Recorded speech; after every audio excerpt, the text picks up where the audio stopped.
ஒரே ஒரு இன்சிடென்ட் மட்டும் நல்லா ஞாபகம் இருக்கு. குஷ்பு ஷூட் ஏதோ நடந்துட்டு இருந்துச்சு. கீழே பெரிய ஹாலில் ஷூட் நடந்துருந்தது. மேலே வந்து ஒரு சின்ன ரூம் சிட் அவுட் மாதிரி இருக்கும். அங்கே தான் நான் இருப்பேன். ஸ்கூல் முடிச்சுட்டு நேராக அங்கே ஒரு என்ட்ரன்ஸ் இருக்குது. நேராக வந்து அந்த யூனிஃபார்மோட நின்றுட்டு என் பக்கத்தில் நின்றுட்டு ஷூட்டிங் பார்த்துட்டு இருந்தது ஸ்கூல் டேஸில். அப்பவே ஆமாம், இங்கே நின்றுட்டு அவர் வீட்டில் நின்றுக்கிட்டு ஷூட்டிங் வேடிக்கை பார்த்துட்டு இருப்பார் என் கூட நின்று.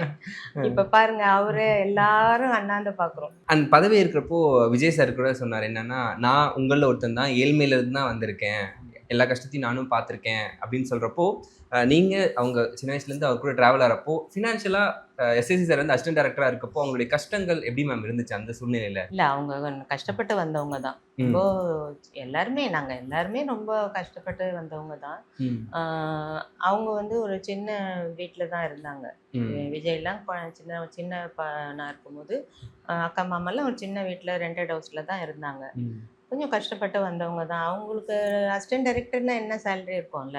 அப்போது வித்யா அந்த பாப்பாவும் இருந்துச்சு. ஸோ ரொம்ப ஸ்ட்ரகிள் பண்ணி மாமா வந்து ரொம்ப அவ்வளோ கஷ்டப்பட்டு அவர் வந்து சிஎம் சாருக்கு முன்னாடி அவர் வந்து பெரிய டைரக்டர் ஆகிட்டார்.